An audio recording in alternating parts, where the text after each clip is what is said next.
this conference is not a typical one where we make some academic speeches or try and appear scholarly. There is no pretense of scholarship here, at least on my part. This is about the young people and convincing them on the empathy of their inheritance. It's very, very important today because the battles have shifted from outside to the inside. Vamsi Juluriji calls this the colonization of the senses. And today we are all inhabiting a world of fractured identities.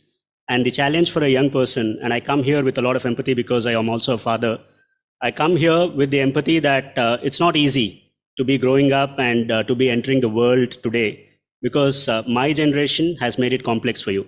So in a lot of ways, what I seek to do in my journey now is a bit of a penance and to make it easy for people who are going out in the world to hold a few lights for them. And if somebody wants to come back, we also want to light the path on the way back home. And that is the purpose of Indian knowledge systems for me, that it convinces us of the moral content of our ancestors.